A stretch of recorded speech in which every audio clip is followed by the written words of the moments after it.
It's an honor to be with Karl Kornacker this afternoon. It's July 11th, 2002, at his home in Columbus, Ohio. He's a graduate of MIT with a Bachelor of Science in Physics in 1958. And in 1962, he received his PhD in Biology from MIT. Thank you very much for your time today.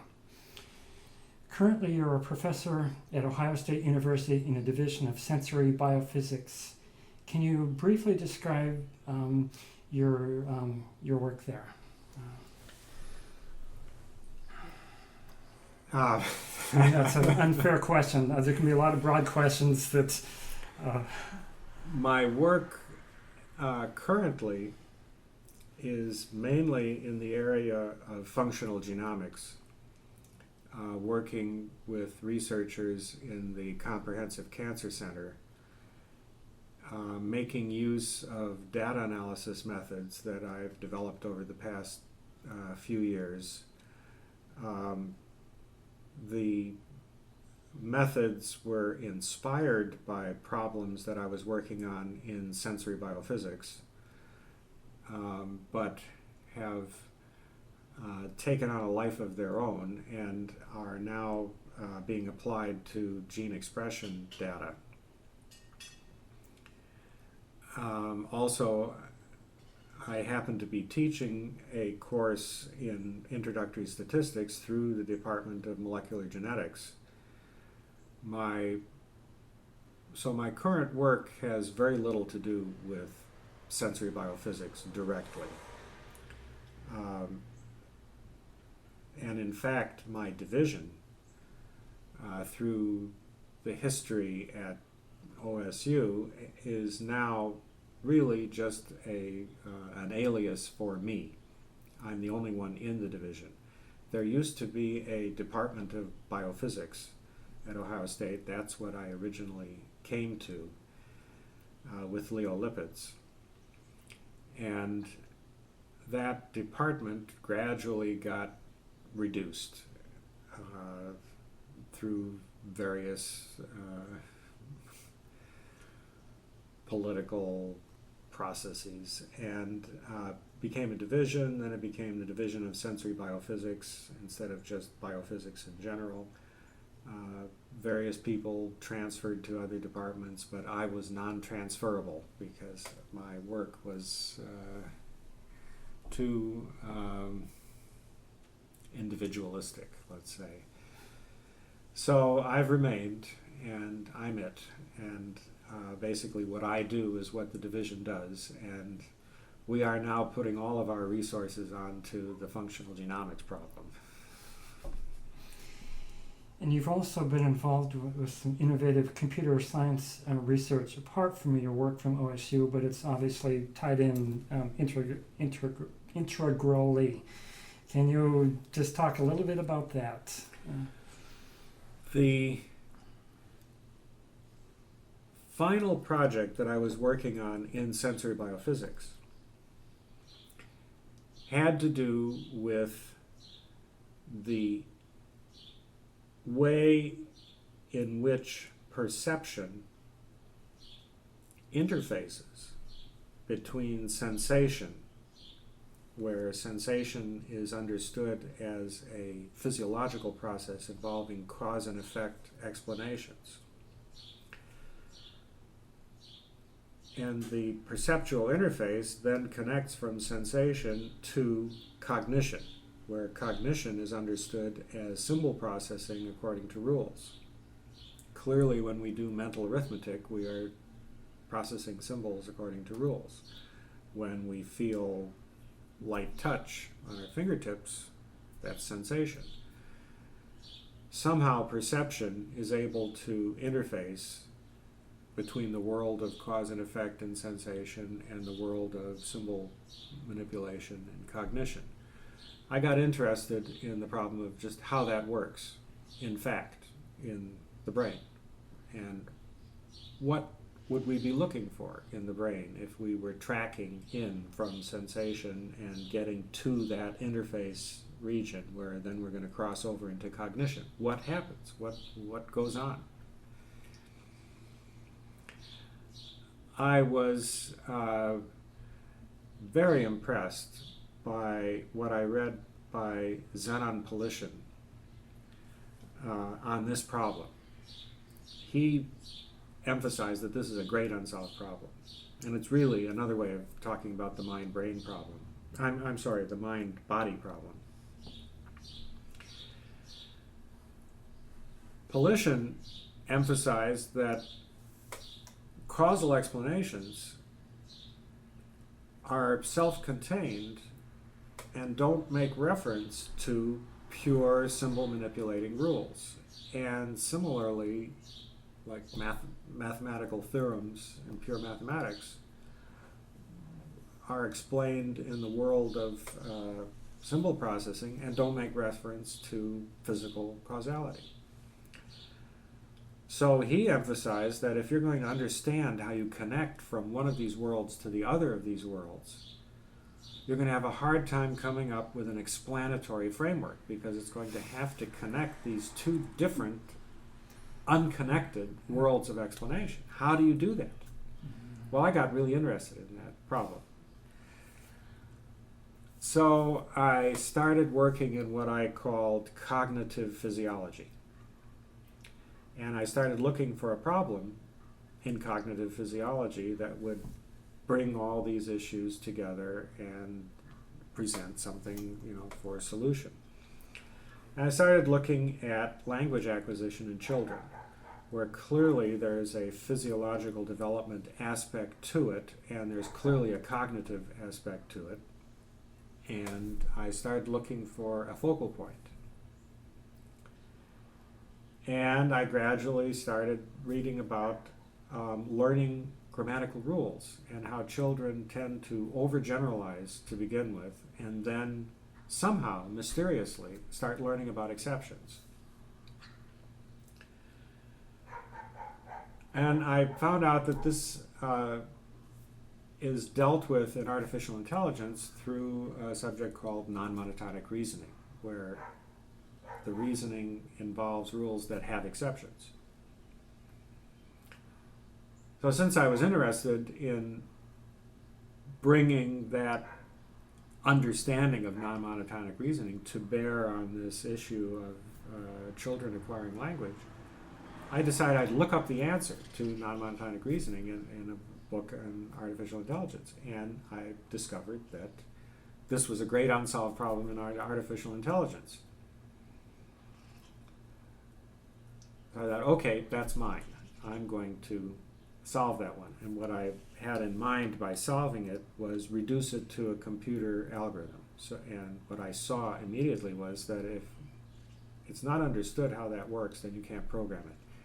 If you can't program it, you can't have computers learning to deal with real-world information. So I saw a practical importance to reducing non-monotonic reasoning to an algorithm. And I just took off with that one.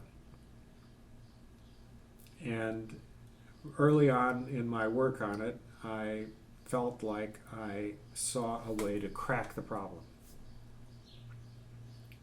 And years later now, I've been at this for a decade, I believe that I saw correctly how to crack the problem, because I have software that works. It learns from a database and it reasons based on what it's learned, and it gets it right.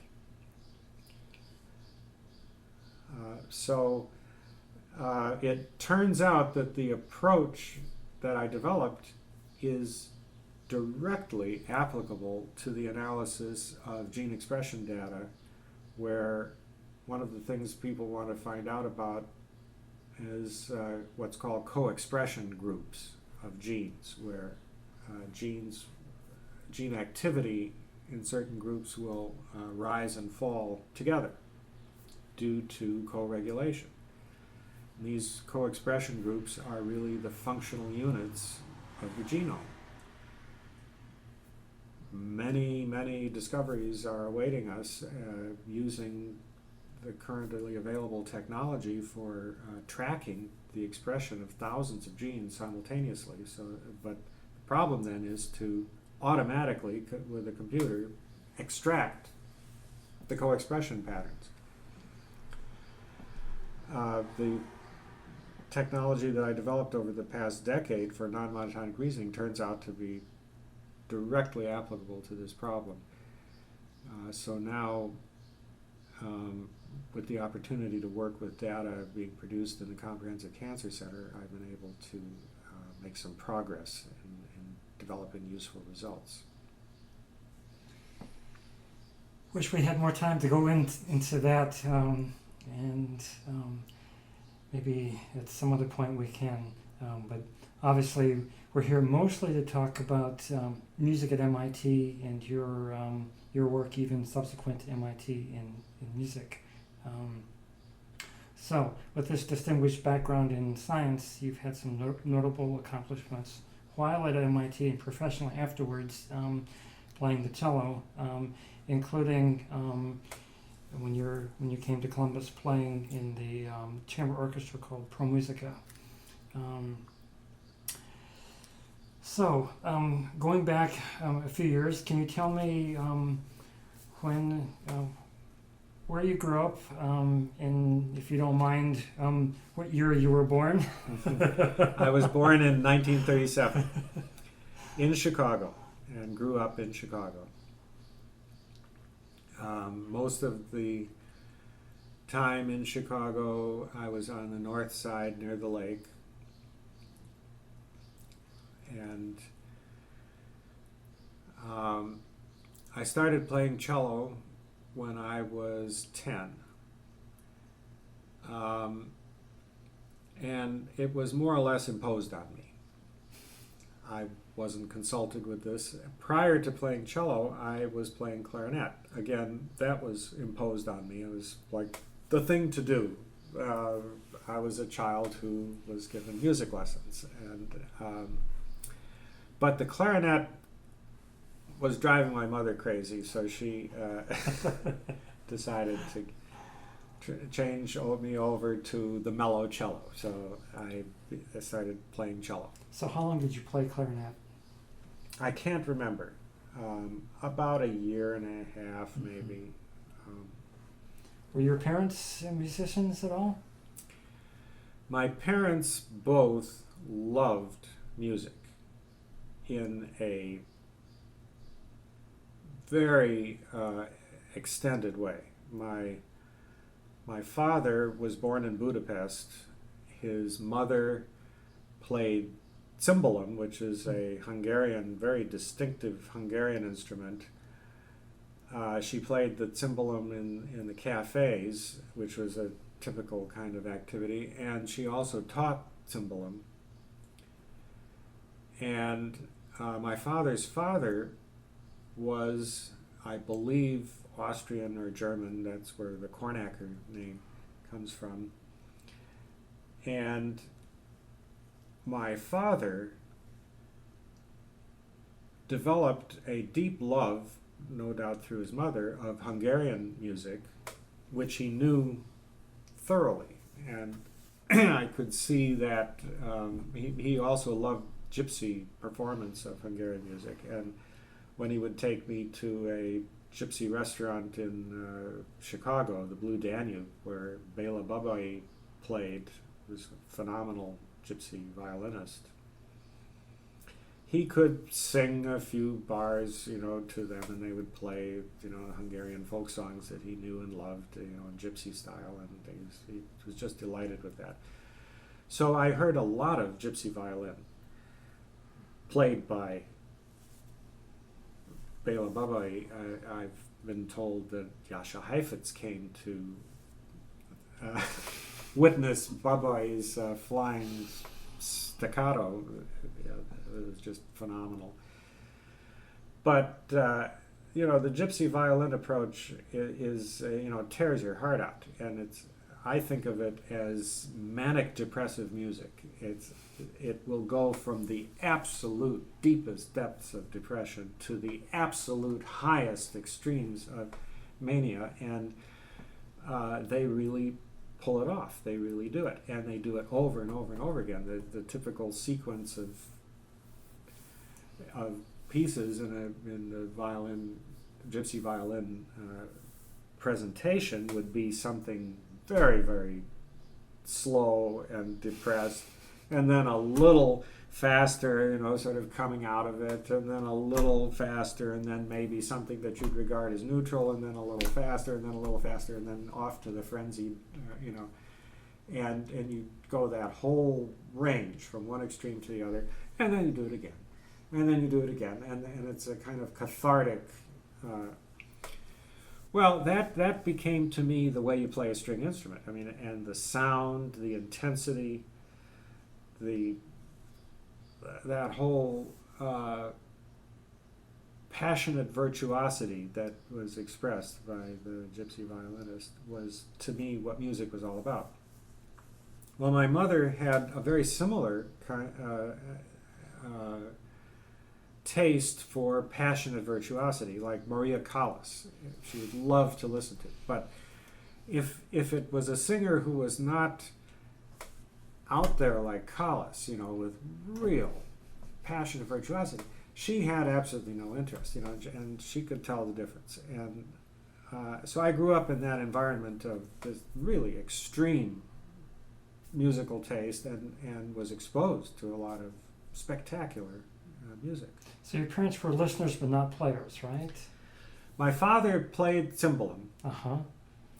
And one thing that I recall him doing is trying to figure out how to play Bach on the cymbalum.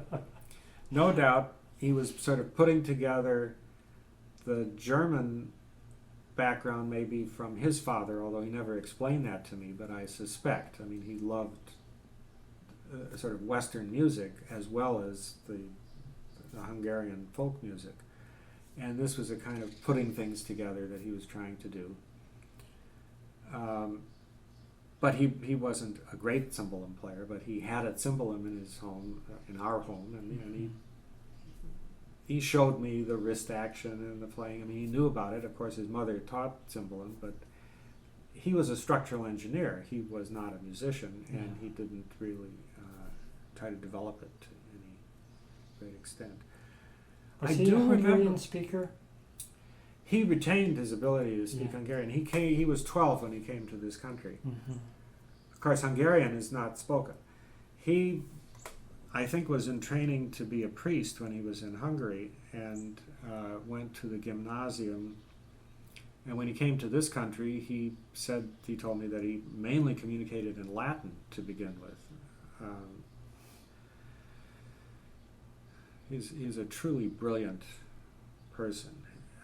He worked in Chicago as a structural engineer, as a consulting structural engineer with some of the great architects of the time, Mies van der Rohe, and was involved with some of the great buildings of Chicago.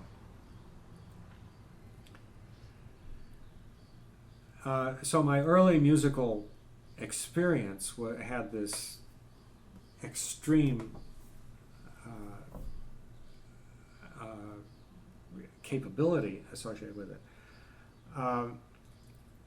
Then after starting on the cello when I was 10, my father arranged that I would study in my final year in high school with János Starker, who came to the Chicago Symphony Orchestra with Fritz Reiner. And my father was Hungarian, Starker was Hungarian, and he sort of arranged for me to get an audition, and then I played, and Starker took me on, even though the understanding was that I had no interest in becoming a professional cellist. That wasn't the reason. It was to just learn. And my father had that idea of the amateur, the skilled amateur, who has like professional level capability, but is not like doing it for money. He's doing it like for his soul or whatever. It was an interesting experience studying with Starker. Very influential experience.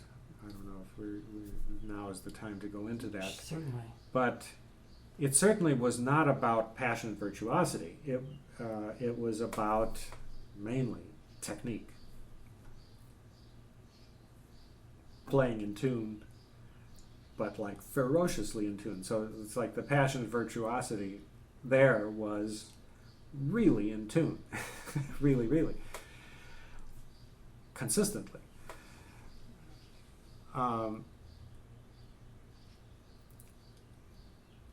That wasn't really my thing. It wasn't that I was really interested in that naturally or by experience, but it had an impact on me to come in touch with the challenge of picking your finger up and putting it back down again in the same place, and then picking it up and then putting it back down again in exactly the same place.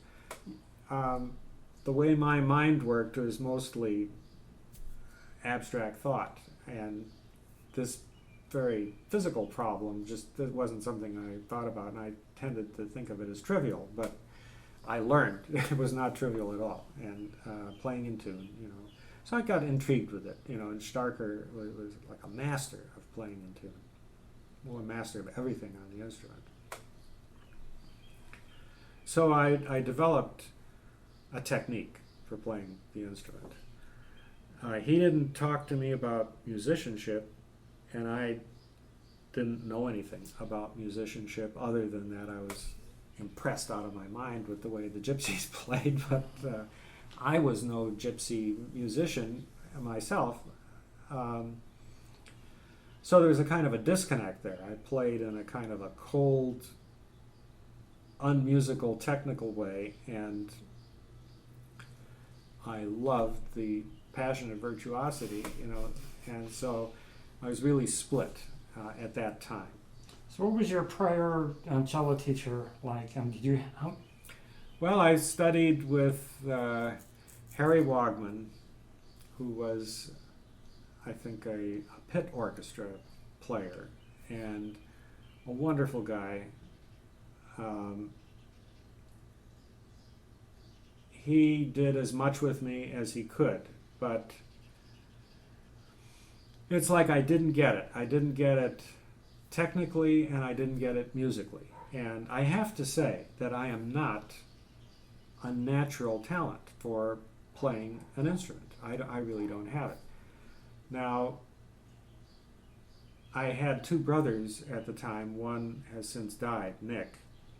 Nick was not just a natural talent, he was a phenomenal talent. What was his instrument? He played several instruments. He was started on the piano in the same way that I was started on the clarinet and then switched to cello, sort of by fiat, you will play piano. But then he just took over his musical life, and he went to flute, and then he went to, I think, gamba, and then he went to French horn, and then he actually played professional French horn for a while. He studied with Farkas in the Chicago Symphony. I think after a year and a half, Farkas said, "You've learned everything that I can teach you. Now it's just a matter of going out and learning from experience." And Nick just seemed to be a universal talent. I mean, he understood. I mean, his mind just understood. He pretended to have a college degree and got a job programming computers at Kemper Insurance, and then quickly became a supervisor of programmers.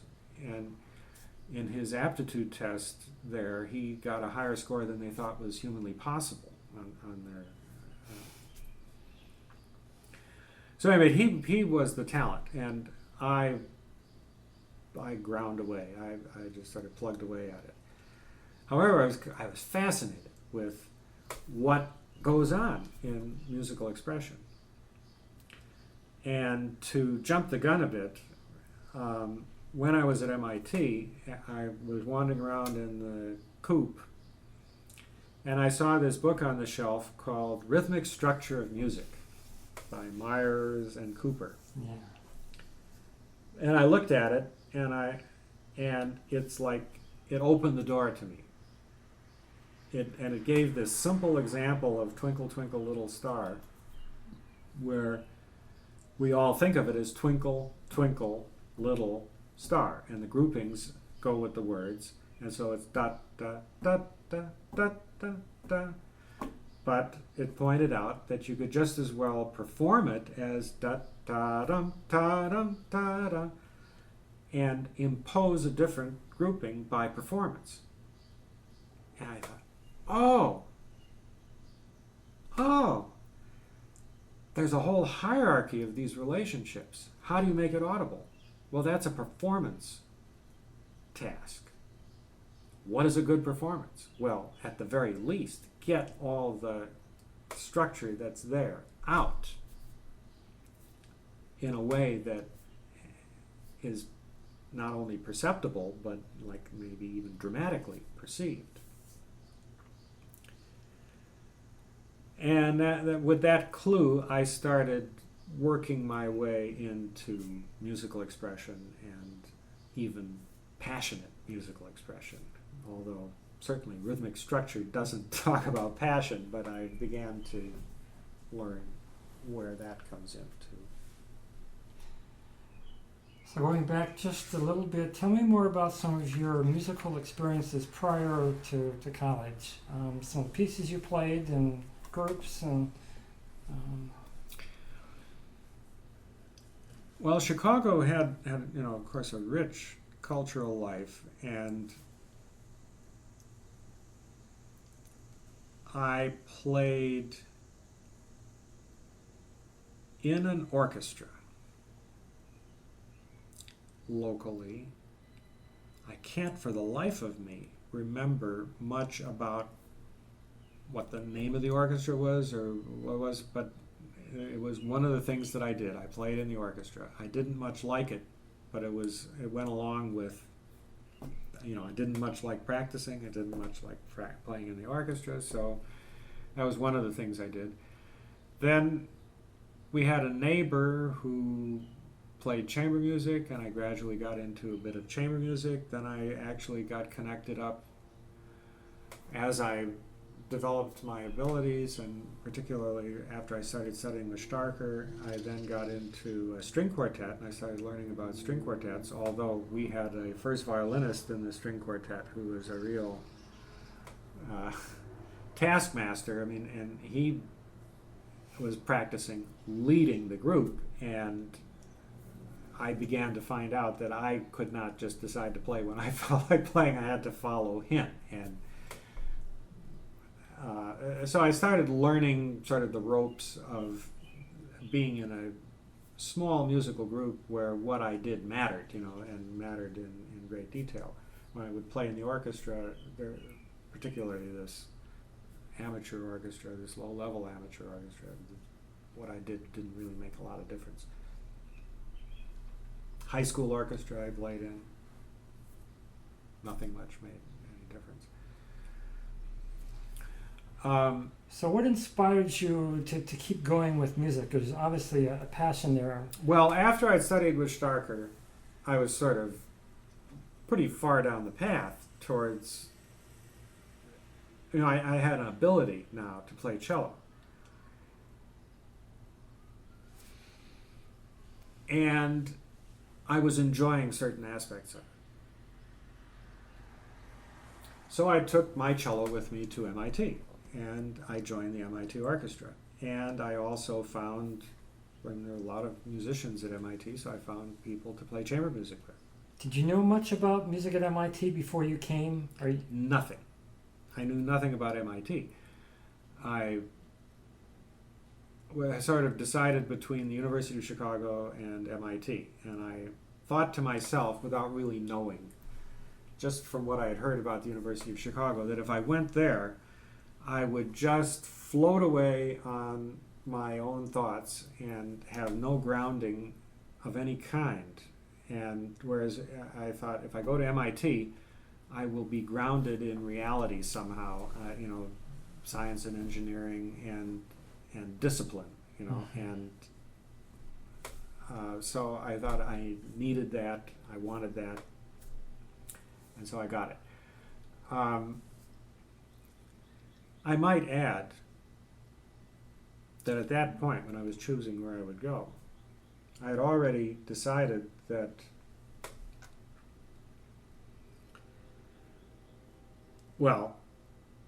let me tell a little story. I had a career counseling opportunity bunch of us seniors were in a room with a bunch of career counselors.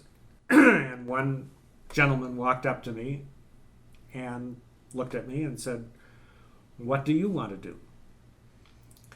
And I sort of stopped for a moment because I hadn't really thought about how I was going to answer that question. But then what came out of me as an answer was, I want to reformulate the laws of physics so they will apply in a direct and powerful way to the fundamental questions in biology. And he just turned away. And that was my career counseling. So tell me about your developing interest in science prior to MIT, and what were some of those experiences like, and tell me about that. Well, yeah, I have a really far out background as far as what led me into science.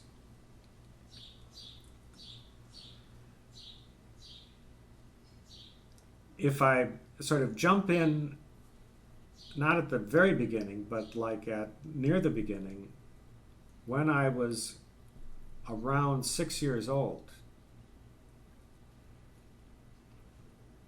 I became interested in three questions which I saw as fundamental and important. Why does anything exist? Why are there natural laws? And what is consciousness? And I decided that nobody was going to teach me anything about that, so I decided if I was going to work on these questions with my life, I could start. So I started. So I just mentioned this to give you an idea that I started early, and I was way out there as far as what kinds of questions I was concerned about. And for me to bring it down to connecting physics to biology in a fundamental way, I mean, that's like getting very specific from something that was far broader.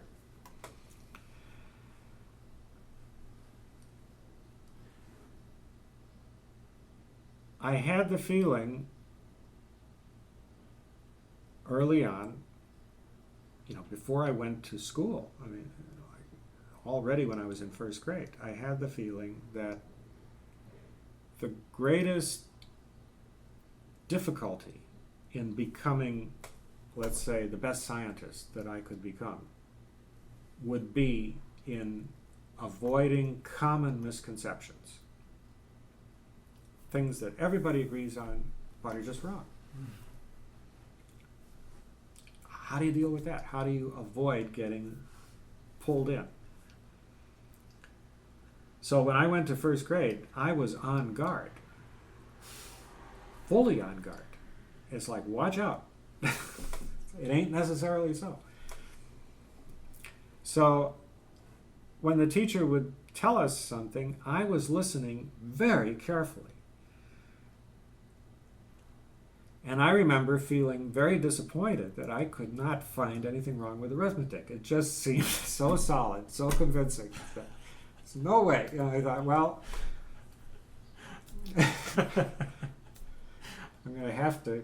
But, like one thing that I did deliberately, to the extreme that I could, was avoid memorizing.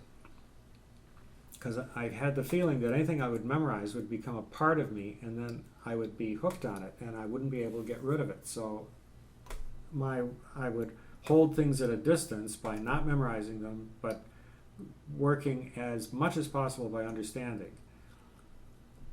Well, this combination of understanding and listening carefully made me a spectacularly good student.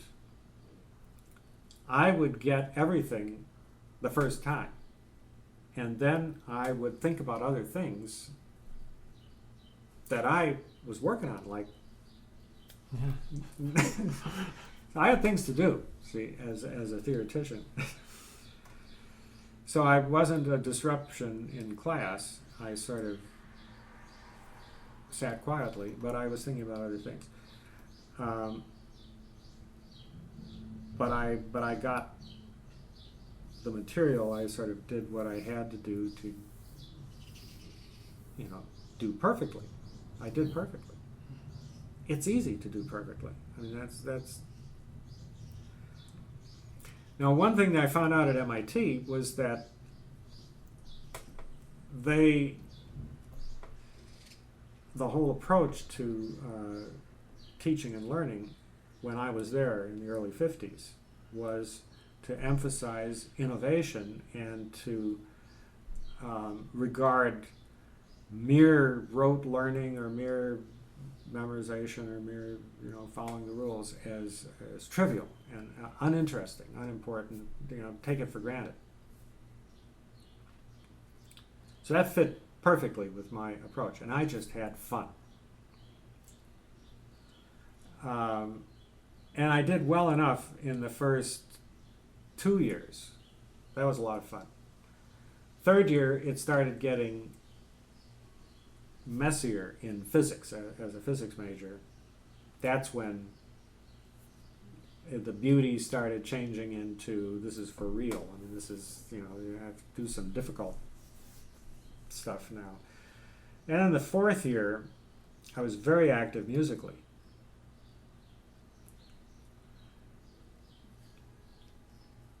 I was doing a double major in physics and biology at the time to get ready to invent biophysics. Even though I only got a degree in physics, I was going for a double degree. I couldn't quite pull it off.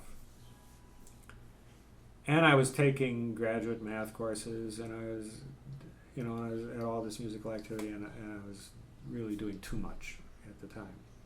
And so my grades suffered, but I really could care less. I mean, that wasn't what I was after.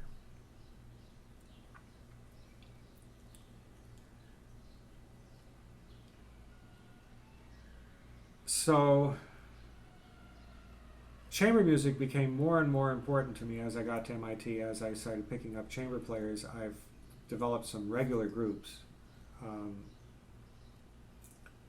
Don Smith out in Lexington played violin. I went out there and he would pull together groups. Harry Gatos had music parties at his home. I know him, yeah. And so I was part of that crowd. Other musicians, Boston Symphony players, would play chamber music. So I was getting more and more into the musical scene.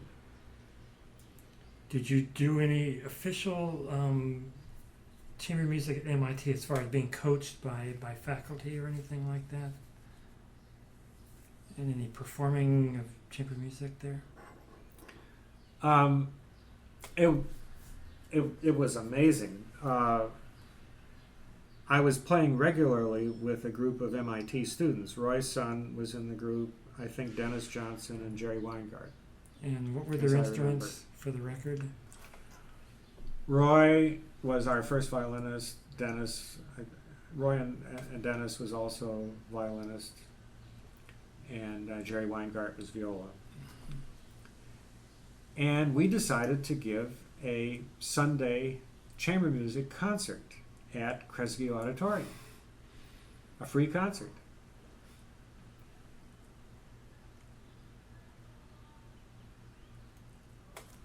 I don't know how all of this was set up, but we got total support for this free concert. The hall was made available to us, and all of the logistics of advertising it and handling the people who came and lighting and all the rest of that was handled. This was through your senior year? I don't remember what year we did this. I may have been a graduate student at the time. Uh-huh. And so it was a Sunday afternoon chamber music concert by 4 student amateurs. As I remember, we played the Lark Quartet to open with. Oh no, the Sunrise Oh yes, Opus Sunrise. 76 number. Yeah. I think Sunrise we Yeah. opened with, and then I think we did Beethoven, Razumovsky, I think the first.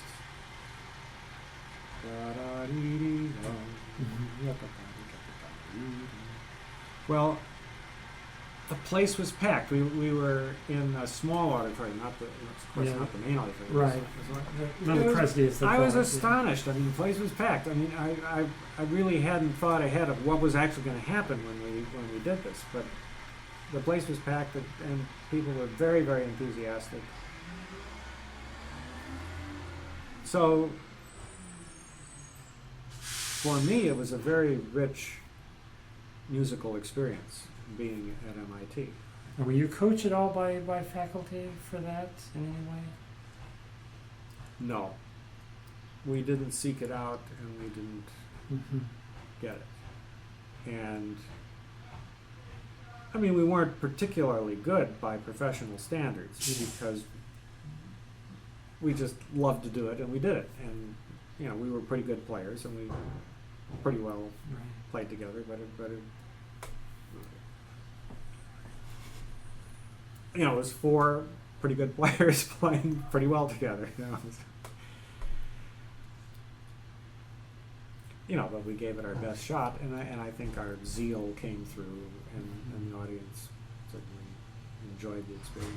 So you had the Haydn and the Beethoven. Was there a third piece, or was there just two?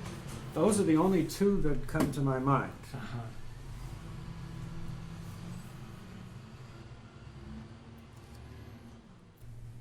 So were there some musical highlights prior to coming to MIT for you? Either concerts you went to, things that you did as a player?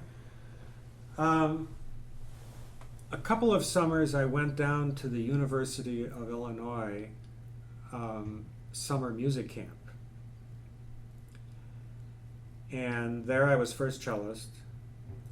And as first cellist I got to play some solos. What were some of those? And the one that I remember is the Malagueña. Well, I think it was just Malagueña as a orchestra piece, Mm-hmm. and the cello, you know, as a solo there. And actually, they asked me to perform a major solo down there with the orchestra. It was totally unexpected. I mean, they just said, Mm-hmm. how about doing it? And I had nothing with me, so what I got, I sent home for my copy of the Goltermann Concerto, which is, you know, a student sort of exercisey kind of thing. Yeah. And I performed that with piano. Not very good. And I think probably the audience was suffering through it, but I did it.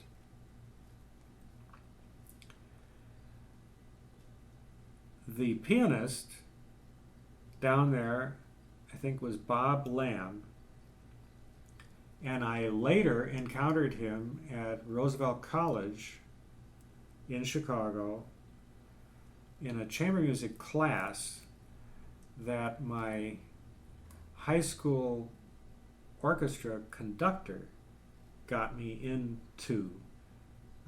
He was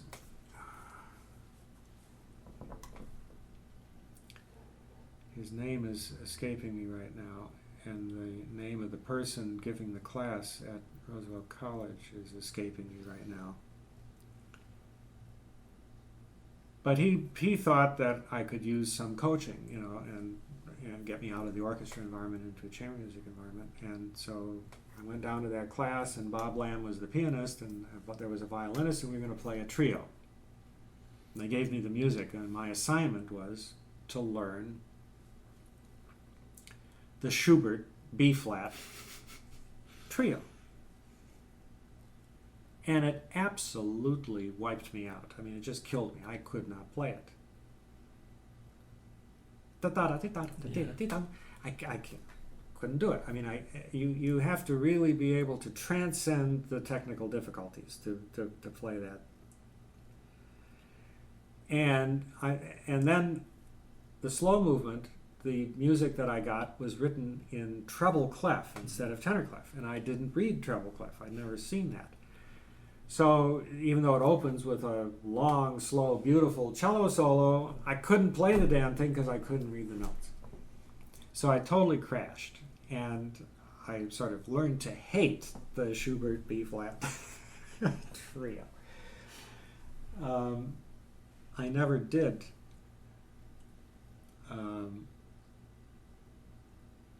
sort of master that work. I mean, I never went at it to try to get on top of it. So never did it right.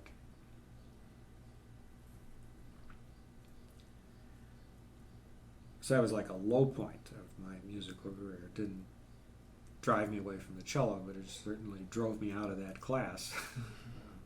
They got rid of me. Were there cellists that you heard as a youngster that particularly inspired you? Well, we had, before I studied with Starker, we had his recording of the Kodai unaccompanied, his original period, long play record recording. We had a good hi-fi system in the house. And when that record would start, I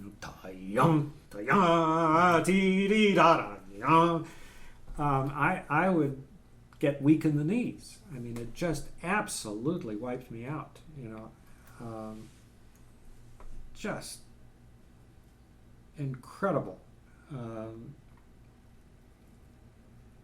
There was nothing, of course, like that. Well, there was a moment sort of like that studying with Starker. I was studying the Dvorak with him.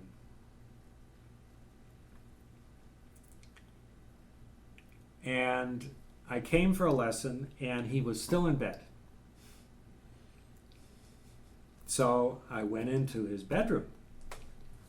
And he's in his t-shirt, and he's sitting on the side of the bed. And I'm scrubbing away on the Dvorak.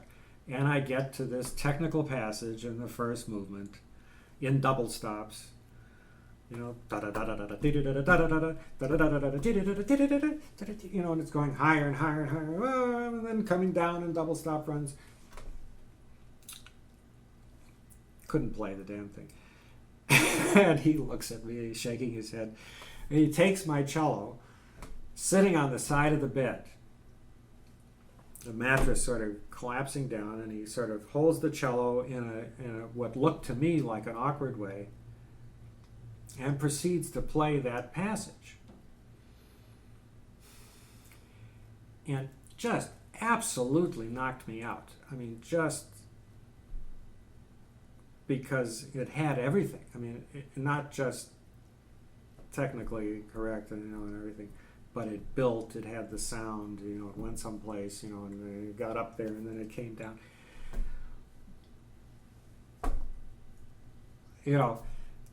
As if to say, that's how you do it. And I had absolutely no idea what had happened. It's like I couldn't imagine doing something like that. I still can't imagine doing something like that. But anyway, that was just a spectacular sound experience. I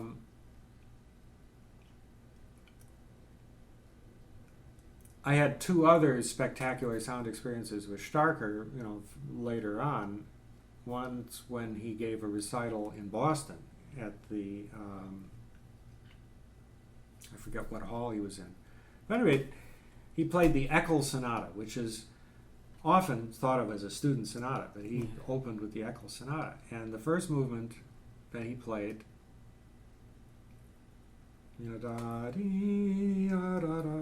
well, anyway, it absolutely wiped me out. It was so incredibly beautiful and expressive in ways that I just couldn't comprehend. I didn't know what was going on. And then years later, I heard him in a recital, and he finished off. He said, "Excuse me, I need to practice. I just got a hold of this. Got it from Bekashi's library after he died." And it was a cello version of this piece. I think it's Mozart, but it's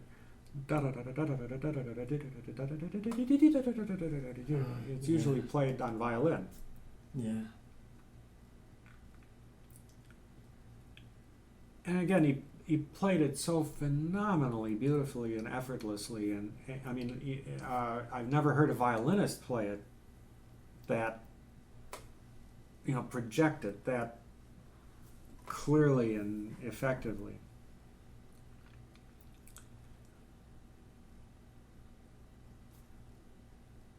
Also, I once went to visit him in Indiana years later. I had sort of maintained something of a friendship, not a lot of contact. And I went to visit him, and so one thing he did was sort of check me out, it's like play a little for me, and he gave me his cello to play on his, I think it was a Goffriller that he had at the time, and I played a little bit. And then he sort of out in exasperation, he took the cello and he said, "This is the way you play." And he played what I was playing. And it was me. And it didn't seem exaggerated in any way. It was just me. I mean, it sounded like me, it looked like me. It was me, so I was totally convinced. And he said, "And this is the way I play." And everything changed a little bit. And then it was him. And then he said, "This is the way you play, this is the way I play. You play, I play." And he just went back and forth, sort of trying to show me. But I first of all, I couldn't perceive it in any way that I could convert into what I'm going to do, to change. And then I couldn't imagine how anybody can do that. It was like have total mastery over all movements, all patterns like that, and just sort of do whatever you want,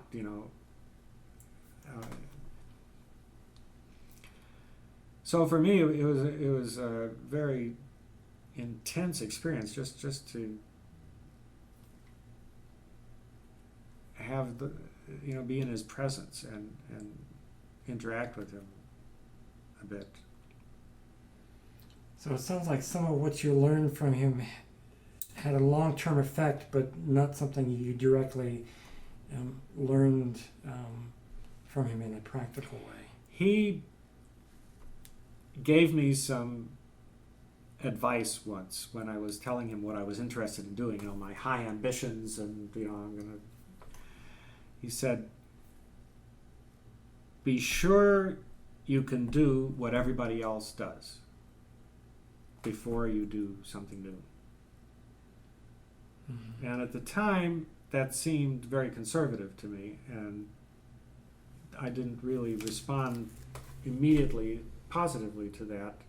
But years later, I'm older and wiser, and I can see that it has a lot to do with paying your dues. You've got to build your foundation in a way that connects to what people do, really. You've got to be present in the current real world of capabilities. And then connect your whatever new that you have to offer to that. Backtracking just a little bit, you have a brother who's a violinist. Can you just briefly tell me about him and what he's doing? Well, that's Tom. Tom and I were hardworking. Nick was the phenomenal talent. When Tom started learning to play violin, when Tom was 6 and Nick was, 9. For a couple of years, Tom would be practicing, and Nick would take the violin and say, "Why don't you do it like this?" And he would just do it. It was very annoying, but Actually, Tom was Illinois state fencing champion. And he had tremendous, I wouldn't say all-around athletic ability, but certainly for fencing. And he sort of looked like D'Artagnan, you know, blonde and sort of looked the part, but he performed. And he told me the story of when he went to the University of Indiana in music.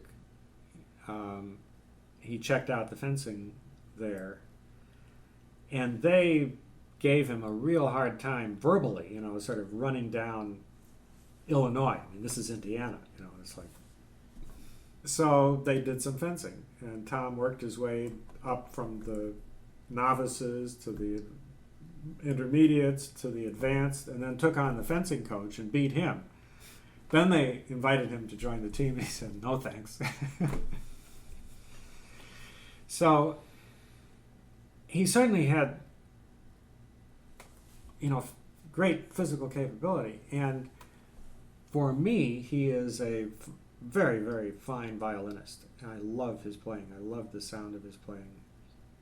He studied with Oitoy in Chicago, then studied with Gingold in Indiana. And Gingold said that he just wasn't going to touch his bowing. You know, his sound was beautiful. It's like, keep it. You know. And then Tom became a professional violinist. He's now with the St. Paul Chamber Orchestra. He's been there for years. He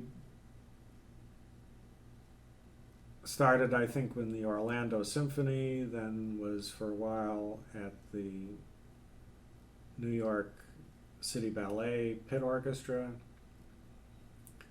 then went off to ponder his life, sold his violin, bought a sailboat, went off to the Virgin Islands, sailed around in the Virgin Islands, then came back, played mostly Mozart, and got several job offers, and Dennis Russell Davies brought him to St. Paul Chamber Orchestra, where he became principal second. And Tom was just a phenomenal principal second violinist. That's like Grand Central Station. You're not just following the conductor, but you're following the concertmaster, and then you're leading the inner voices, the violas and cellos. And that was his thing. I mean, he was like the captain of the ship, you know, in there, and just phenomenally good at it. Did you play much with him when you were kids? We played a little bit. We actually had a piano trio for a while because Nick was playing piano and Tommy violin and I was on cello, so we did a bit of that. Our family physician, Bill Becker, was a violinist, and he would come over and we would play chamber music, and I think that was probably my earliest, most consistent chamber music experience with Bill Becker. This is many years ago, and I don't have a clear recollection, you know, at the moment of that.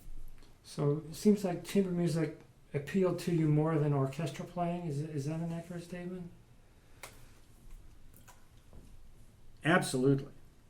In an orchestra, I felt like I was following orders, and there was no positive feedback. I couldn't sense the impact of what I was doing. So it was giving my contribution under orders from the conductor and not receiving back anything.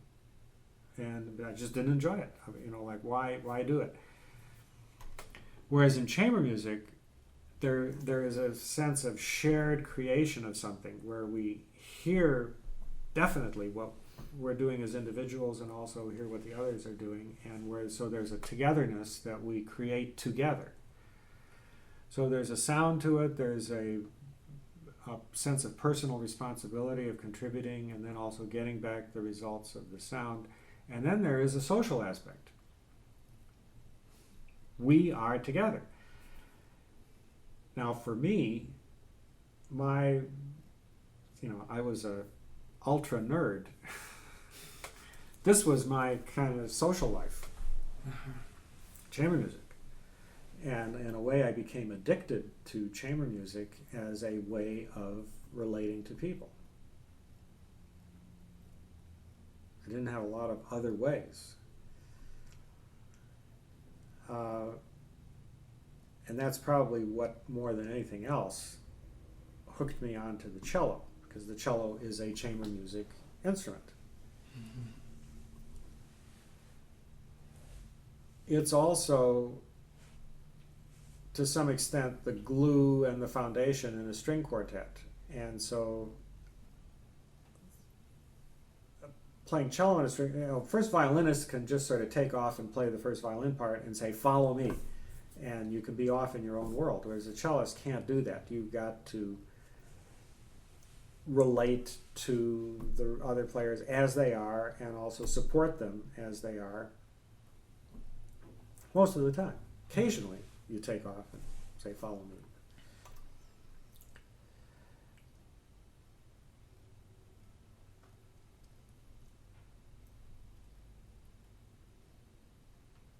One extremely intense chamber music experience that I had was when I visited my brother in Minneapolis. He set up chamber music for me with a couple of other St. Paul chamber orchestra players. And that was like a revelation to me of playing with people who were totally aware of what I was doing all the time and were supporting me, not just asking me to support them. So everything fit in a way that I could not possibly make happen with an ordinary group of amateurs. I mean, because it didn't fit. There was no way to fit perfectly with them because they didn't fit with each other. Whereas these guys fit with each other, and they fit with me, and I fit with them. And it wasn't up to me to be right. It's like whatever I did, we fit. I mean, they weren't going to let me get away. So there's just this incredible experience of musical togetherness.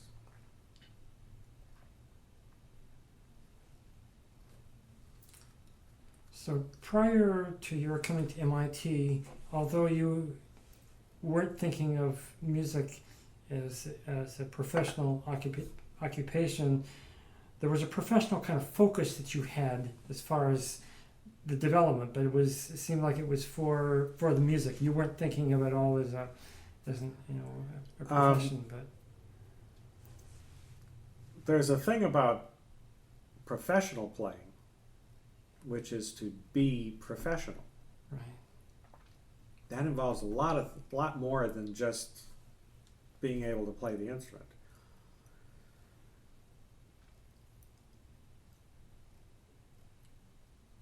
I never was professional about how I approached playing cello.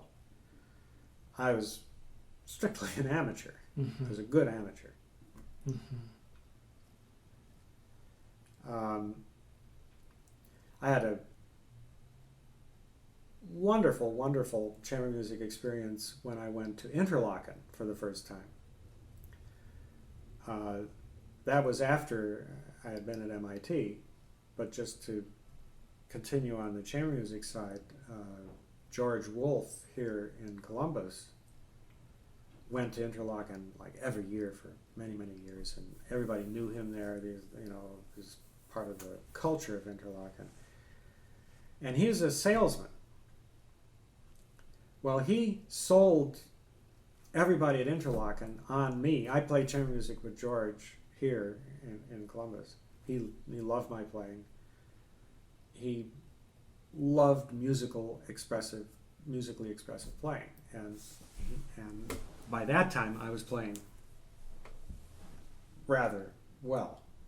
I had sort of worked things out over the years, gotten myself straightened out, more, and had something musical to say and said it. Well, he talked me up. He did the advanced PR at Interlochen so that they were sort of waiting for me to show up, and then I actually got called on to perform in a quartet, one of the Janáček quartets, because the cellist had gotten sick or something like that, and I was sent the part to practice. And I looked at it, and it looked easy, like from a distance. I mean, it's like bass clef, and and it's not very fast, and it's And so I didn't really start practicing it way in advance, and I'd never heard it. So I didn't know what I was in for. And then when I finally started practicing it, I thought, oh my God, I can't play this. I don't know what the hell is going on. It's not music the way I usually think of it. It's not structured in the way I expect, And then when I started rehearsing with the guys, then I really knew I didn't know what was going on. I mean, it's like I just could not get it. So it was very, very challenging. But I managed to get it in time. We performed it. And I guess it was an impressive performance. And so I started playing all day, every day, with string quartets. Well, I played with a family, mother and son on violin, father on viola, and I came in as cello. And I practically felt like fun, and we played Brahms, the Brahms A minor.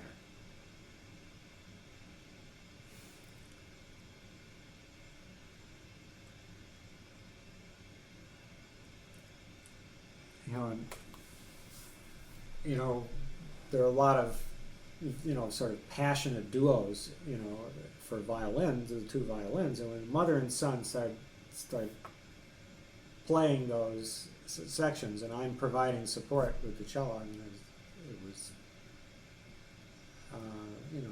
deeply moving experience for me.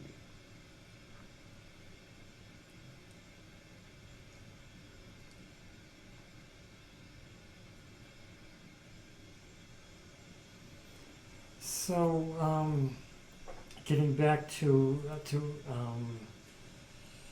MIT. So when you went, did you have any idea about what you wanted to do with music in the future? Or, No. It was just something that I did, and as I say, it was like a way of socializing. Mm-hmm, mm-hmm.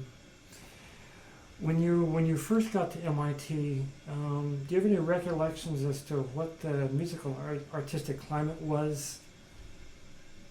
Is there a way you can talk about that? Well, my earliest recollection is auditioning for the orchestra, and John Corley auditioned me. Mm-hmm. And that was a memorable experience for me because when I studied with Starker the previous year, my senior year in high school, one of the works we focused on was the third Bach suite. And one of my favorite movements in that suite was the first bourrée. And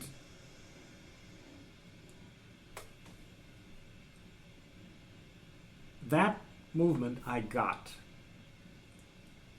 Just about the only time Starker paid me a compliment and said, good, was when I was playing that movement. Well, it's a very repetitive kind of pattern. The rhythmic pattern for a bourrée is da-da-dum, da-da-dum, da-da-dum. So it was dee-dee-dee, da-da-dum, bum, bum, dee-dee-dum, and I got it, and I loved it, and I was really good at it. I mean, like studying with Starker and getting the bowing, and all that. Well, the first piece that John Corley put in front of me to sight read was the third Bach Brandenburg. And I take a look at it, and there I see da-da-dum, da-da-dum, dee-dee-dee, da-da-dum, dee-dee-dee, ba-bum-bum-bum. So I start playing it like unaccompanied Bach. And I just give it my best shot, you know, and I make it that. And John Corley was just astonished, I mean, at what was coming out of me. And he said that he just wanted to sit there and listen to me play this, you know. He really, you know, he was a trumpeter, but he really appreciated string music. Yeah. Really, really. I think we were in the dining hall of Walker Memorial. I think that's where the orchestra rehearsals were. So was he assisting Klaus Liebman? Yeah, he was assisting. Okay, yeah. Yeah, so I saw him for that audition, and then I don't remember seeing him much, or maybe at all, in relation to orchestra rehearsals, you know, when Klaus was conducting. Mm-hmm.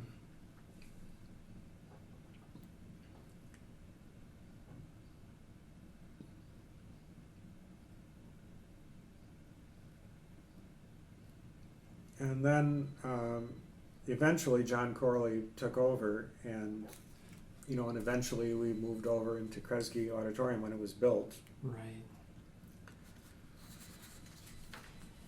So we were getting to the question of the artistic and musical climate of MIT at the time when you came. Well, see, it had an orchestra, and it had support for the orchestra behind the scenes, and we all got together and played. Mm-hmm. See, and for me, it was mainly a social activity. I mean, not like I was a social butterfly or, you know, socializing, but it was a way to be in contact with other people, relating to other people in a shared endeavor. But apart from, you know, when the rehearsal's over and back to MIT, it's not like I was aware of any musical environment. You know, it was just that these activities were available and supported. So you weren't paying much attention to other concerts by professional groups or anything like that going on? There was a thing called the Humanities Series concerts. And, I certainly went to the concerts. I mean, there was a stunning concert there that I remember of the Juilliard Quartet in Kresge. There was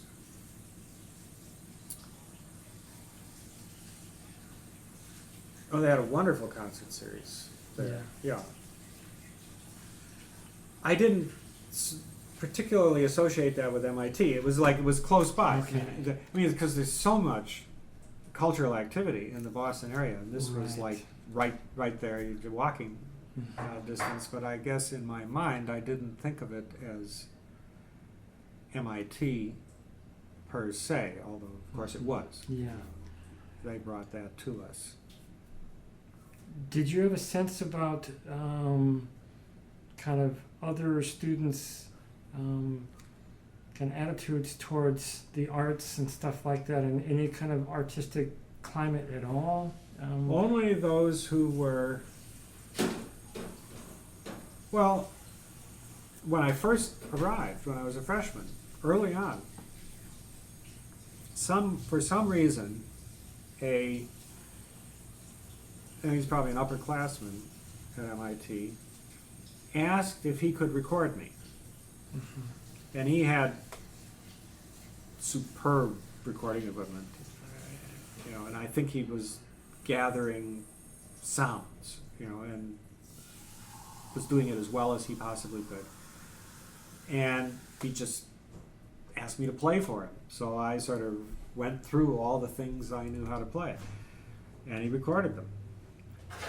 And he was just delighted, you know, because he got the real sound, you know. very well captured. And I was kind of delighted because everything came out just about as well as I could do, you know. And it was almost like I could do anything, you know. It was like, you know, no retakes or anything, just belt it out, you know, out it came.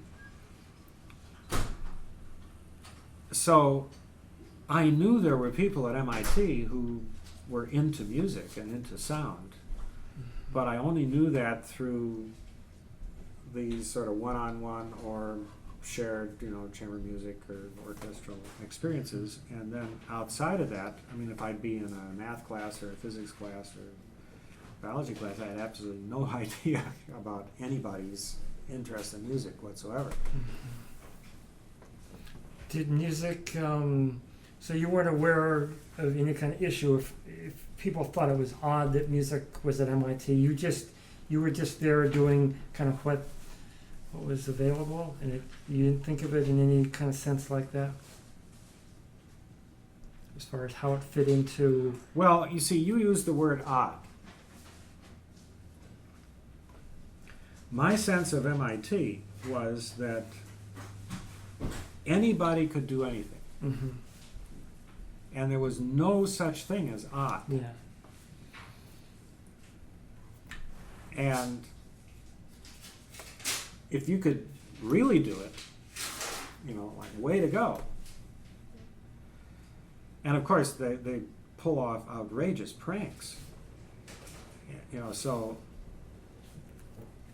but, you know, the more outrageous, the more applause. You know, it's like, Yeah. way to go. Yeah. So, you know, music in a way is like an outrageous, you know, like, why bother? You know, but like, wow, if you can do it, do it. So you were in the MIT Symphony all 4 years of your bachelor's degree? Yeah, and then I was there all the time as a graduate student. Yeah. And I didn't leave until '68, so I was there 14 years, and I think I was in the orchestra 14 years. Did you study cello privately at all when you were at MIT? I called up Sammy Mays, who was at the time first cellist of the Boston Symphony. And I said, I was studying with Starker when I was in high school, and I would like to take some lessons. Could I come in and audition for it with you? And so I went down to Symphony Hall, and I ran through some of my stuff. And then it was just amazing. He offered to give me lessons for free, and he came to my apartment to give me lessons.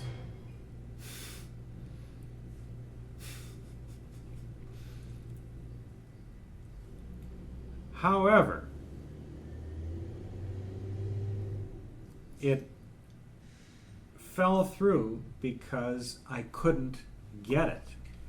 He had passionate virtuosity. He really had it. Okay, I didn't. At the time, I was emotionally closed down, and although I could appreciate it and hear it when somebody else did it, I was nowhere near doing it myself. And he was trying to get it out of me, and I mean, he would have had to be a great psychotherapist to get it out of me at that time, and just nothing was coming out. And he tried everything he could think of to try to get something going, and it didn't work. So we were both very frustrated, and that fell through, unfortunately.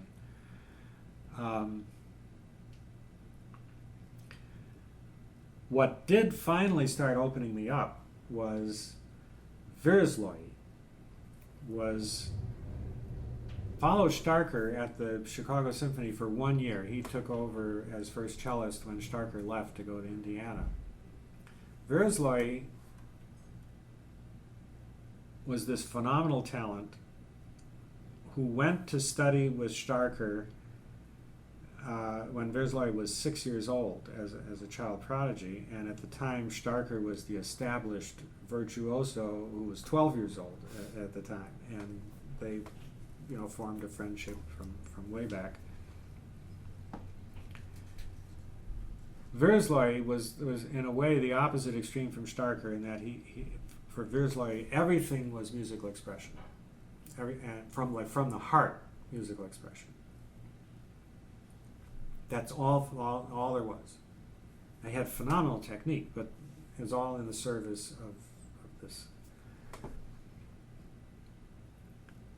So when the Chicago Symphony came to Boston on tour and Verzloi was there, we got together and I played for it.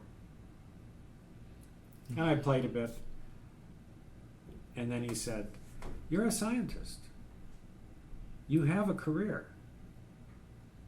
Why do you waste your time playing cello? You have absolutely no musical talent." So I thought, aha, this person knows something, and I sort of got intrigued, I could recognize this as a tactic, and it was kind of working. It's like looking for a fight, like, am I going to fight back, or, so I was willing to give it a try.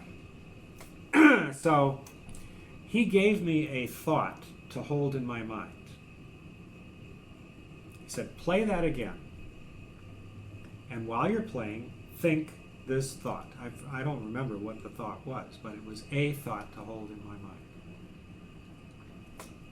It was like a stunt. It was like walking and chewing gum at the same time. He says, "Think about this and play." So I started doing it. I started playing, and I was thinking it. I'm going. And then I remember thinking, gee, this is kind of difficult to keep thinking this, but I'll keep at it, and I kept playing. And then the thought went out of my mind. And he said, "There, you lost it." Well, that impressed me.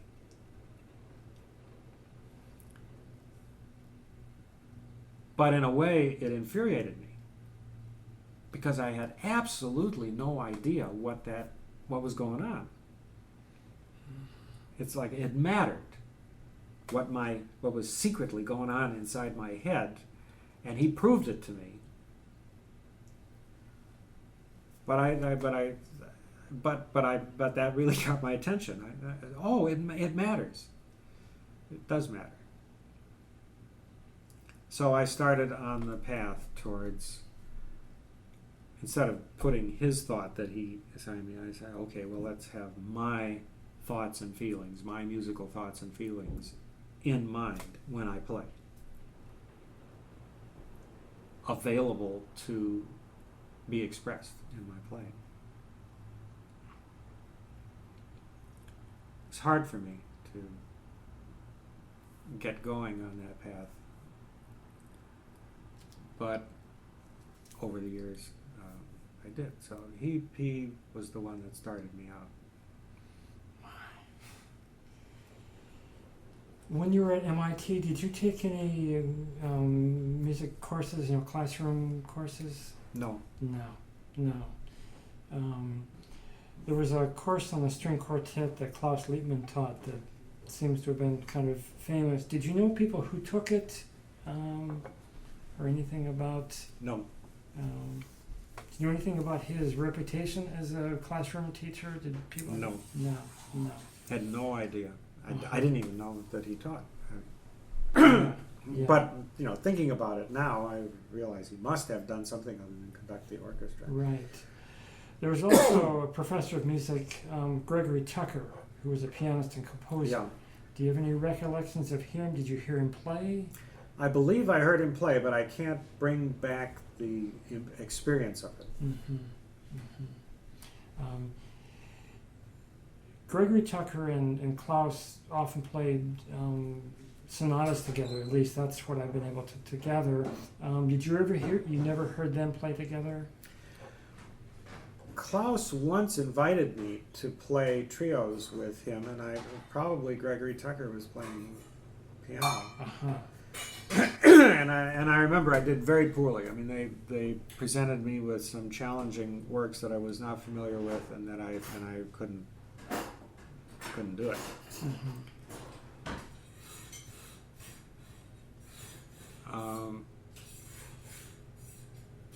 Francis Lowe Yeah, I know him. played clarinet, No kidding. and I did some chamber music playing with Francis Lowe. He had an interesting attitude towards.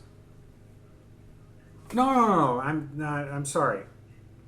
Francis played piano, Yeah, I didn't know. and we played the Brahms clarinet trio.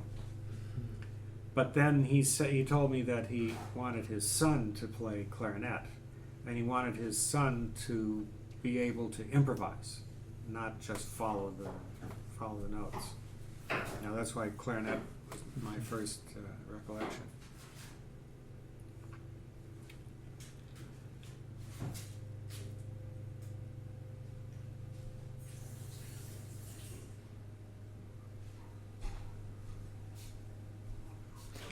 So I had some more questions later on about Klaus Liebmann as a violinist, but there was another pianist composer at MIT, Ernst Levy. Did you hear him?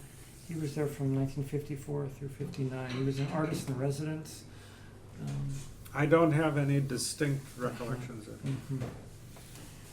Who were some of the outstanding fellow student musicians that you recall from MIT? Well, Al Ray was a violinist. He performed the Sibelius with the orchestra. And he went for passionate virtuosity for sure with that performance, and was a very passionate guy.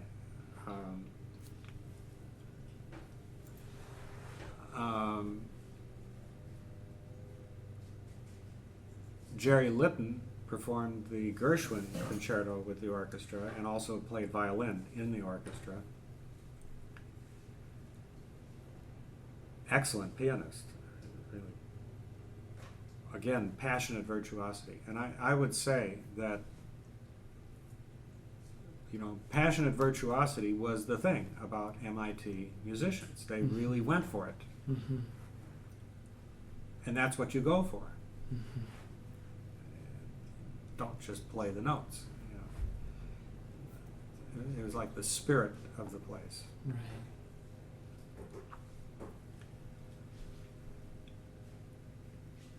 Right. Dennis Johnson was the concertmaster before Roy's son came. I remember we auditioned Roy when he first arrived, Dennis and I, and we tried throwing difficult things at Roy, and Roy just sailed through everything like it was just trivial. I mean, he could absolutely play anything. Right. There was a student at the time, Andrew Kasdan. Do you remember him? Andy Kasdan, timpani. Yeah. Yeah, great character, and I guess he went on to be a record producer. Yeah. He also wrote a orchestra piece called Rumpelstiltskin Overture. Did you play that? Yeah. That was 1959. Yeah. Yeah. Yeah. Do you recall that piece? Because there's no recordings of it. So, I can't bring it back to mind, but we did. I was there. Yeah. We did it. Yeah. He seemed like he was a capable composer. And, Oh yeah, and a real character. A great guy. He had put together a little quiz. Name the piece, and from the opening, like 2 bars. And he threw a couple of these at me. First one, you hear bong, bong, bong, bong. And so I immediately recognized Dance Macabre because we had played it in high school orchestra, so that was like a giveaway. And then the next one he played was the sneeze from the Harianish suite, the opening yes. Harianish, and I knew that.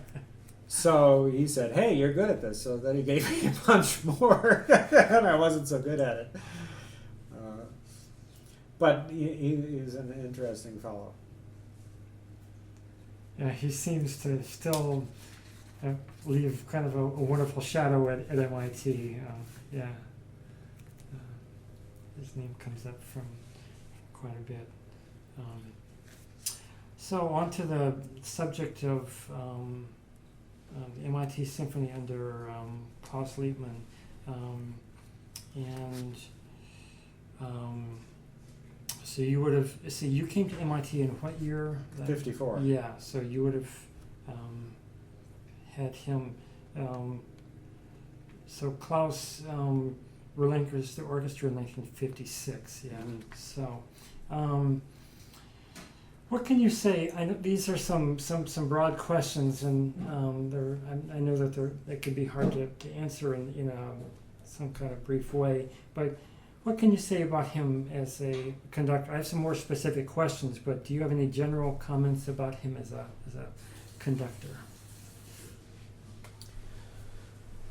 Well,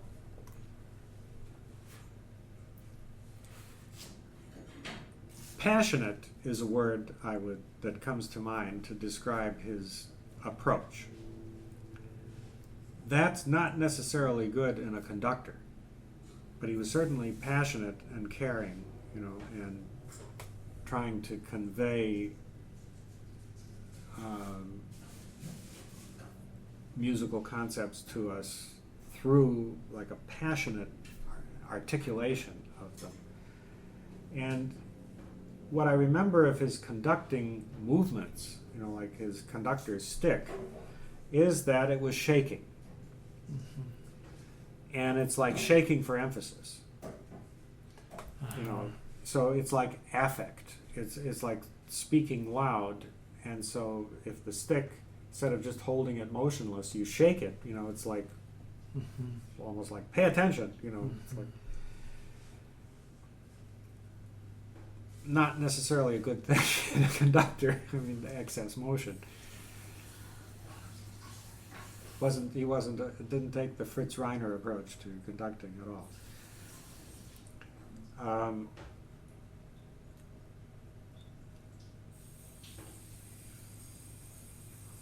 But see, basically, I did not like orchestra playing, as mm-hmm.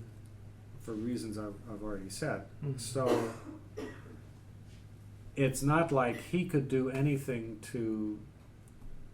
Well, he didn't make my orchestra experience more positive, because I didn't like orchestra playing, and he didn't change that. It wasn't his fault. I just didn't like it. And so because I didn't like it, basically, I didn't really look to him for anything.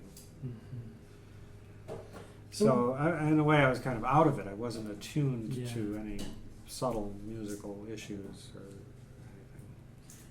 What was his personal demeanor in rehearsal like?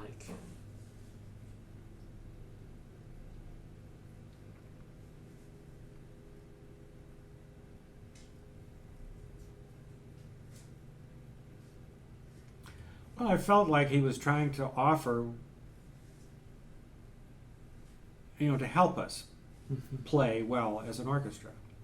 And he was offering what he could,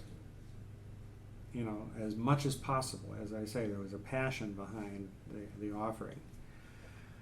As far as how well he was doing, I really can't say, because I don't think I ever had a really positive orchestra experience. Mm-hmm. Where, let's say a proper conductor could possibly have turned me around and woken me up to what it is to play in an orchestra. Like my brother knows what it is to play in a fine orchestra with a good conductor, mm-hmm. and he knows that it makes a big difference whether it's a good conductor or not a good conductor. Mm-hmm.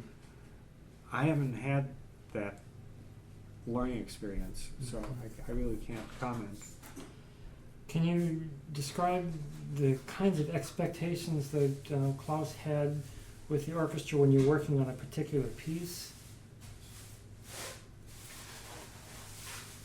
No, like for example,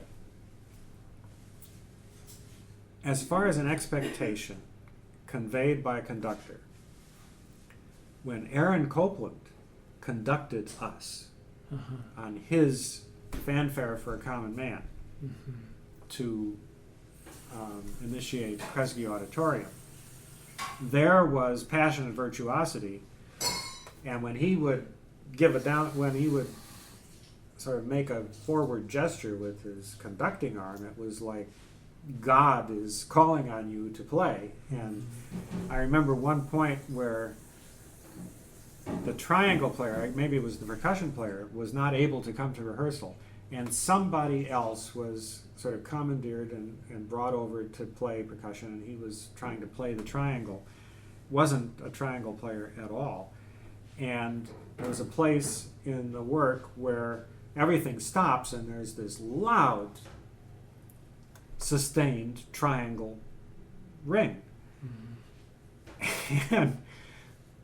And when we got to that point, and Eric Copeland heard what was coming up, he stopped the orchestra and he said something very dramatic, like, "I want, this," maybe shaking his fist, and what I'm hearing is piddle diddle diddle diddle, and started dressing down this player, thinking that he was talking to a percussionist or a triangle player, and the poor guy was really upset, because he had been, in a way, set up for this failure. But anyway, there was a conductor who knew what he wanted and was going to demand it, and if he felt like he had to put pressure on an individual to get it, he did that. So I remember that. I have no recollection of anything like that happening with Klaus Liebman. It may have, but I don't remember it. I want to get back to that and some later questions.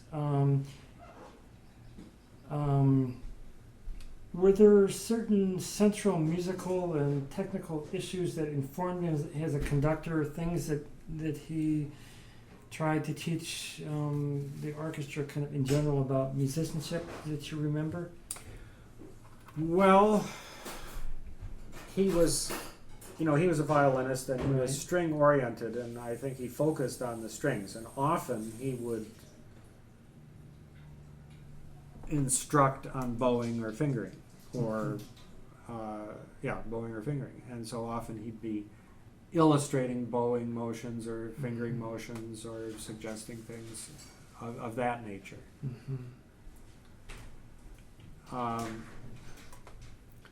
Generally the violins, though, I don't remember it coming at me. I can't remember one instance of where it was one-on-one between me and him on some issue.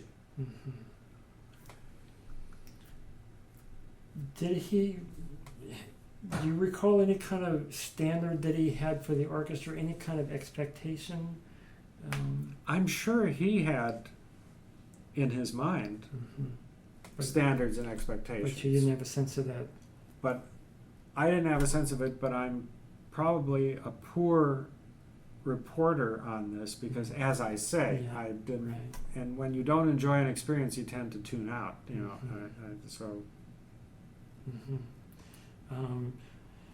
Did you have a sense that the orchestra was challenged?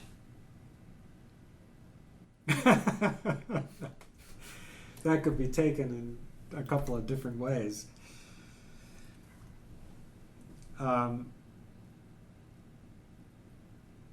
I think the repertoire that was chosen was challenging.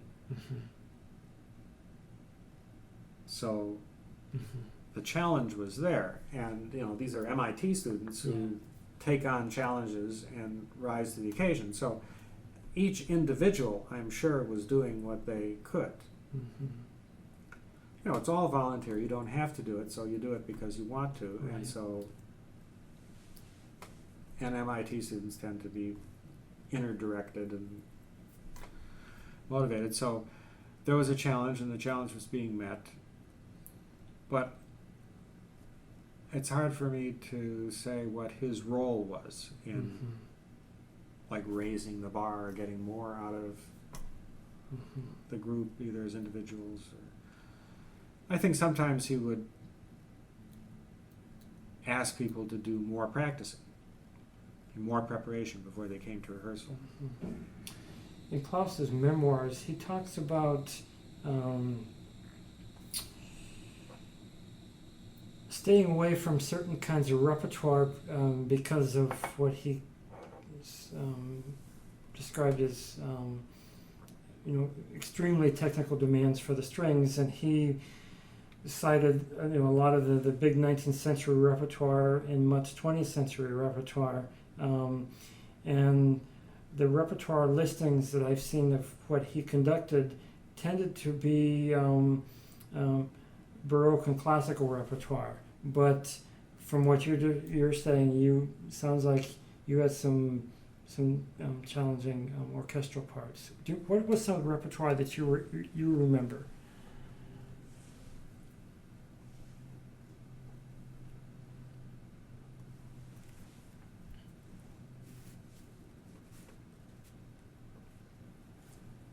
I have very little recollection of the repertoire with Klaus.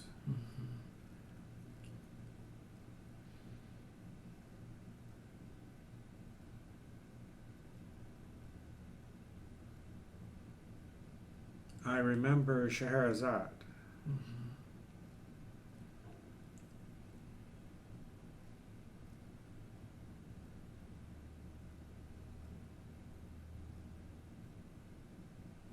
I believe we played that. But my recollections of orchestra playing are very muted and unreliable. Right. Sometimes we would play with other orchestras, get together. And I remember one women's college, I forget which one, but sent their orchestra in and we played together. Was it Smith possibly? Could have been, and we were side by side, and I remember the Smith, or the woman cellist that was sitting with me, I felt she was a far better cellist than I was. I mean, she was the real thing. She really played. And I was, really felt like the amateur that I was next to her. Did that happen a lot that you collaborated with other orchestras? I remember that one instance very much because of that, and that's the only one I remember, actually. Do you remember if at least the orchestra when you were in it with Klaus, collaborating with MIT Choral Society?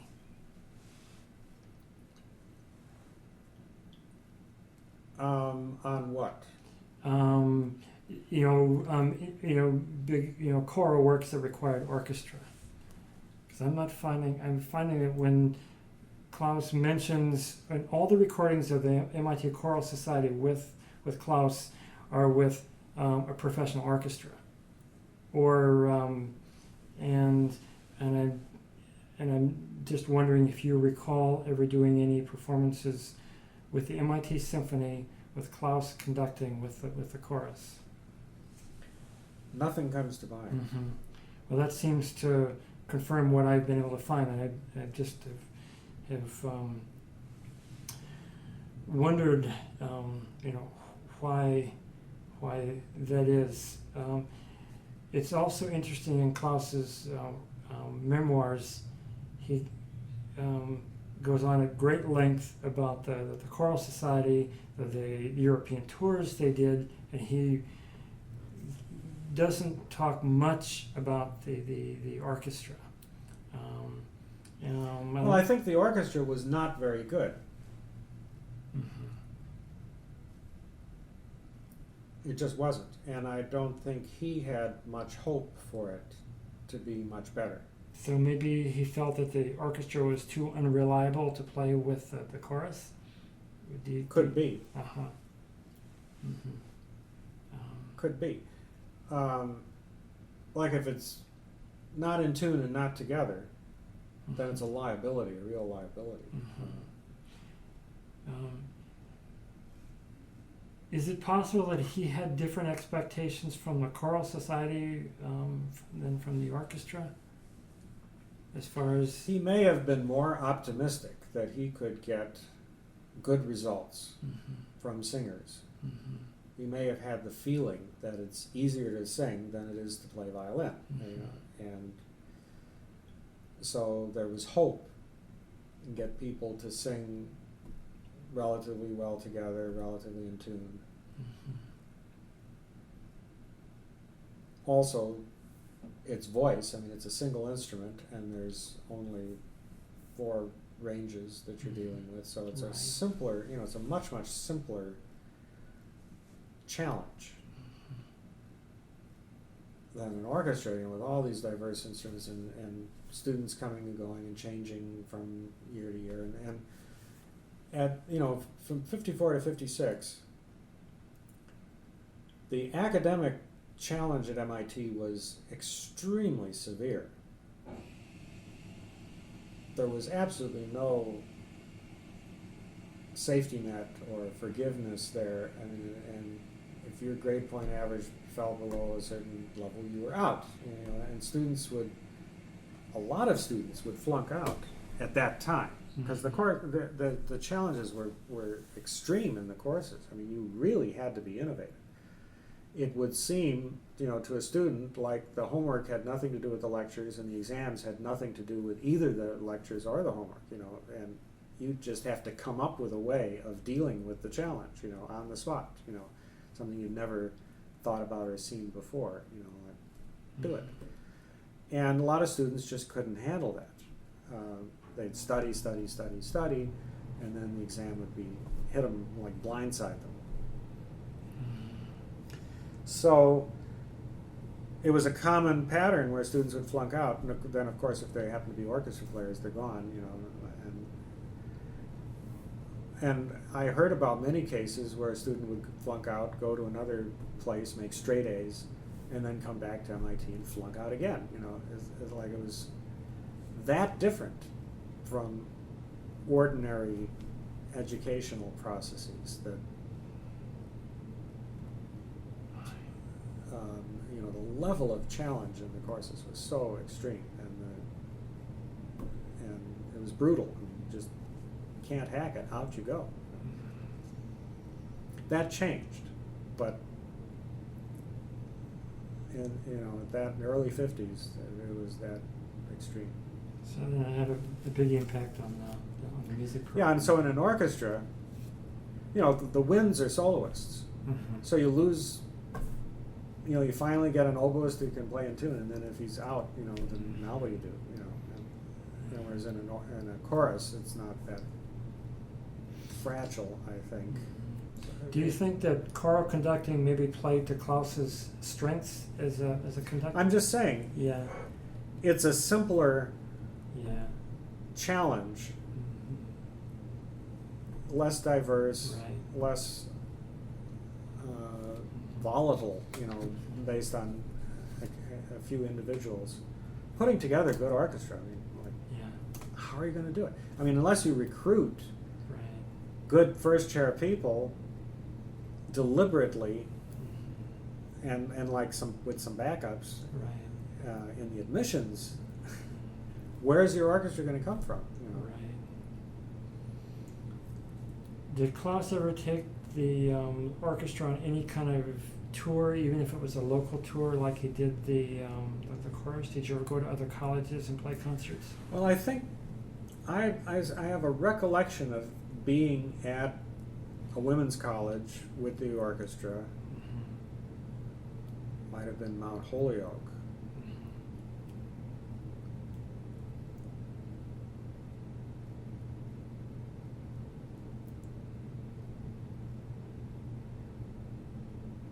But it wasn't a lot.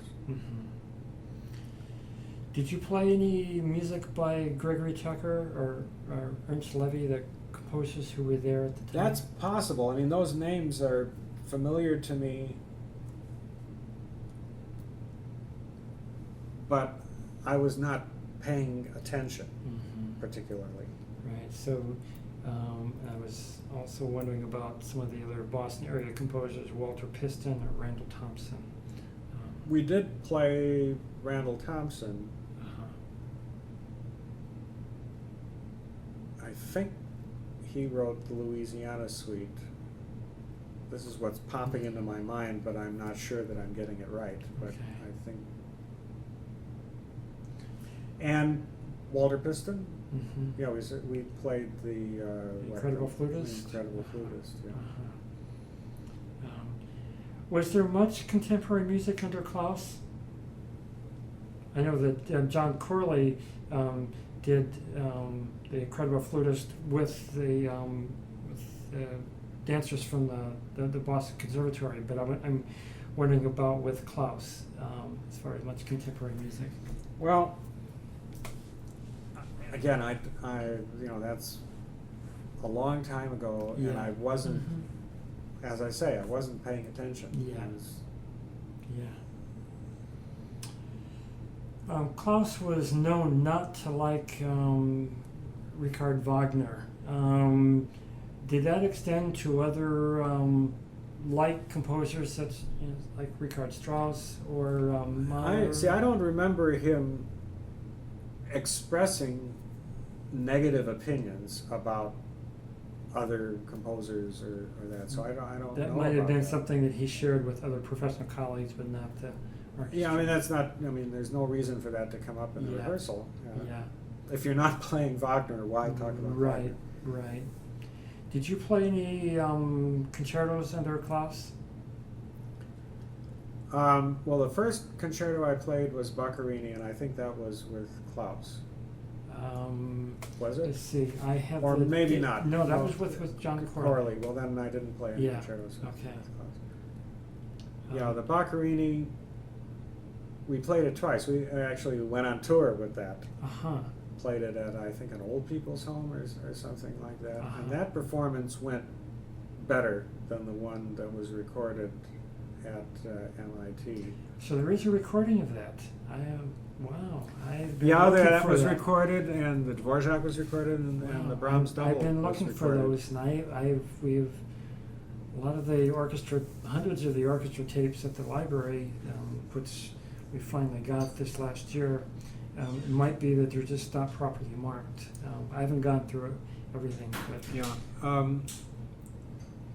I was wearing a wristwatch on my left wrist with a leather band that was too tight, and it blocked the blood flow in my hand, and my left hand just sort of cramped up, and I couldn't move the fingers independently, and I was in pain, and I still had the third movement to play of the Boccherini, and I was thinking, should I stop and stand up and apologize? That I can't go on, but I sort of struggled along. I remember Jerry Litton after the concert said to me, "That really stank." So that was not so hot. were there student soloists under Klaus? Do you remember? Or any? Did you do much in concert? Were there any outside professional soloists? I don't remember any. Uh-huh. Uh-huh. See, but John Corley Yeah. kind of bent over backwards to support me, with, Right. and he even said, "What are we going to do next?" and like. But then Carlos Prieto came in. Yeah. And he was a real cellist, and he had a real cello. I think he had a Strad even. So he was a student at the time when you were there? Yeah, Wow. maybe at the end when I Okay. was leaving, and he played the Haydn. Uh-huh. He's a real cellist. I mean, I can't touch the Yeah. Haydn, Right. So I mean, Yeah. Yeah, he's gone on to quite a distinguished career, and he did engineering for a while, and then he's now a full-time cellist. oh yeah, he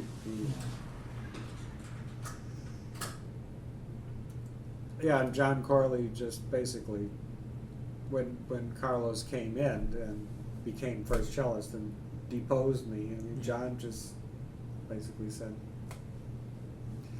don't fight it. Just step aside. Well, we have a chance here. We can take a break, and I can change tapes. We're within 5 minutes of running out of time. So Well, let do me, you have a quick question, or? let's see. Well, the next thing was about the Aaron Copland coming in 1955 for the dedication of Kresge Auditorium, Uh-huh. and I had a few questions about that. So we can start Okay. the. Yeah, I did work in one little example of Copeland, but Yeah. okay, so let's change the tape. Yeah. Okay.